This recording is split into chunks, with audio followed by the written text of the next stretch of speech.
हा फ्रेंच कडा. Okay okay. तू जेम सेम जुगलू वाटलं. मित्रांनो, आज सकाळी सकाळी मी निघालो आहे मुंबईला आज काम होतं. तर बघा, सकाळी 5च्या ट्रेनला आलेलो भोईसर स्टेशनला. अजिबात कोण गर्दी नाही, कोण नाही, काय नाही. मी सकाळी फार लवकरच आलेलो स्टेशनवरती. आणि सकाळी 5:50ची पहिली ट्रेन येते आणि अजिबात स्टेशनला कोण नाही. पण मला हे समजलं की मी फार लवकर आलो म्हणून स्टेशनला कोण नाही आहे. आणि जसं जसं थोडा वेळ जात गेला तसं हळूहळू पब्लिक त्या 20 मिनटामध्ये एवढी आली की संपूर्ण स्टेशन भरून गेला. तर मला असं वाटलेलं फक्त हे बघा, आता पब्लिक पूर्णपणे आलेली आहे आणि गाडी सकाळी 4:50ची बरोबर टायमामध्ये तिचं अरायवल झालेलं आहे स्टेशनला. तर मला जायचं होतं चेन्नई रोडला. तर मी सकाळी पटापट ट्रेन पकडली आणि पोचून गेलो मी चेन्नई रोडला. बरोबर 2 तास लागतात मित्रांनो. 7 वाजता बरोबर शार्प मी चेन्नई रोड स्टेशनला इथे पोचलेलो आहे. आणि माझं काम ताबडतोब पटापट मी उरकलं आणि तिथून ताबडतोब रिटर्न जर्नी मी लगेच सुरुवात केलेली आहे. आलो मी स्टेशनला थोडा वेळात, तासाभरामध्ये. आणि येताना मला चेन्नई रोड स्टेशनला AC ट्रेन भेटली. त्यामुळे चेन्नई रोडपासून ते विरारपर्यंत जो माझा प्रवास आहे तो फार सुखकर झालेला आहे. हे बघा, स्टेशन दुपारच्या AC लोकल गाडीमध्ये कोण नाही आहे. हा अनुभव फार कमी वेळा येतो की ट्रेन रिकामी आहे. AC ट्रेन आहे तरी पण ट्रेनमध्ये कोण अजिबात नाही आहे. एकदम खाली ट्रेन आहे. चला बघूया, विरारवरून 1:20ची ट्रेन आहे, ती भेटते का बघूया आपण. मित्रांनो, आज आपल्या किचनमध्ये जिथे आपण टिफिन मोडतो तिकडे साप आलेला. तर कुठल्या प्रकार साप आहे तुम्ही नक्की सांगा मित्रांनो. नमस्कार. आज आपला दिवस अर्धा जवळजवळ मुंबईला गेलेला आहे. आपण मुंबईला गेलेलो, काम होतं मुंबईवरून. पण दुपारी येतं तर जवळजवळ 2:30-3 वाजले. मला नंतर ताबडतोब शॉपला काही येता आलं नाही. सकाळी लवकर उठलो, थोडंसं आराम वगैरे करून 5-5:30ला मी शॉपला आलेलो आहे. आता आज शॉपला आल्यानंतर थोडं केक शॉपमध्ये काहीतरी थोडं वेगळं दिसलं मला. तुम्हाला दाखवणार की आज केक शॉपमध्ये आम्ही काय बदल केला आहे ते तुम्हाला दाखवतो मी. एक्झॅक्टली आता काय केक शॉपमध्ये आम्ही बदल केला तुम्हाला मी दाखवतो, बघा तुम्ही. हां मित्रांनो, बघा. तर आता ॲक्च्युली कसं होतं पूर्वी की पेस्ट्रीज आपण जे सेल करायचो, बघा हे पेस्ट्रीज आहेत. हे आपण 50 रुपीजला एक पेस्ट्री आपण सेल करतो. तर आम्ही थोडंसं काय चेंज केलं की 50 रुपीज देऊन सुद्धा लोकांना केकचा फील येत नाही, कारण शेवटी ते एक पीस असतो तुकडा छोटासा. तर आम्ही 100 रुपीजचे बेंटो केक चालू केले. बघा, बेंटो केक आहे ते. हे अलग अलग फ्लेवर आहेत. चॉकलेट आहे, ब्लूबेरी आहे, स्ट्रॉबेरी आहे. त्यानंतर तो मला वाटतं तो कुठला आहे मला तरी कल्पना नाही, पण तो मला वाटतं मँगो डिलाइट असेल आणि हा पायनॅपल असेल. तर असे आम्ही 5 फ्लेवर वेगवेगळे ठेवलेले आहेत. तर जेणेकरून कोणतं कस्टमर्स आले तर त्यांना 100 रुपयात किंवा 120 रुपीजमध्ये केकचा फील येईल.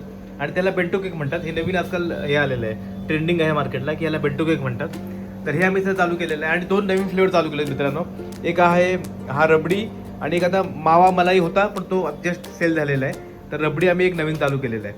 तर हा एक तुमच्याकडे अपडेट आहे. जे भोईसरचे कोण व्ह्युअर्स असतील, कस्टमर्स असतील तर बघा आणि या आमच्याकडे. तर तुम्हाला हे नक्की आवडेल. 120मध्ये पेस्ट्रीची जागी केक अतिशय उत्तम 120 रुपीजला. ठीक आहे मित्रांनो, चला बाय बाय.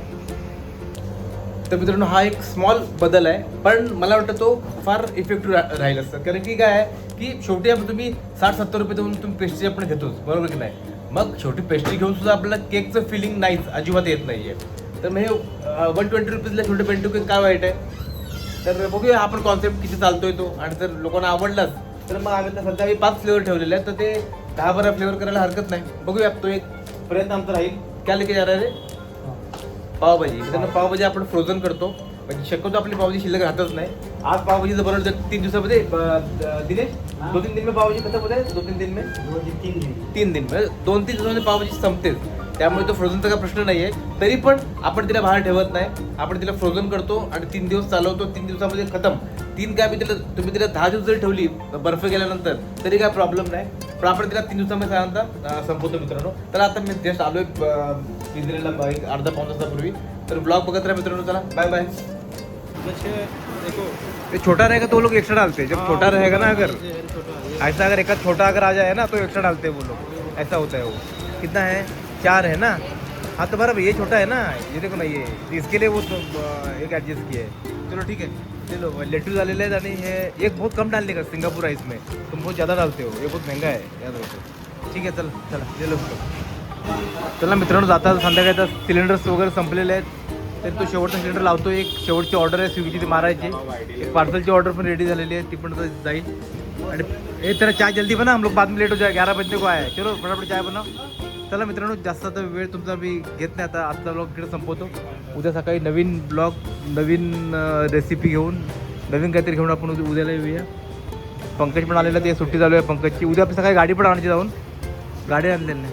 अनिल बघा तिकडे कृष्ण कन्हैया सगळा म्हणजे अनिल असं दाखवतं का एक 4-5 वर्ष मथुराला राहून आलेला आहे.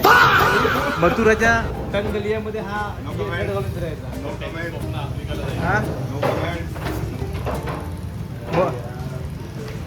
तो मथुरावालाच वाटतो. पण आणि मथुराला अशी म्हणतो काय, मथुरावाले, मथुरा श्रीकृष्णवाले, मथुरावाले असं तुला वाटतं ते? थोडा फक्त थोडा आणि मित्र बोलल्या पण त्याने तो बदल केला ना स्वतःमध्ये.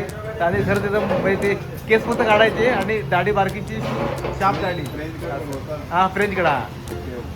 तू जेम सेम जुगलू वाटते. एक कोड आलेला अनिल, स्विगी का झोमॅटो? चला स्विगीचा ऑर्डर कॅन्सल करा.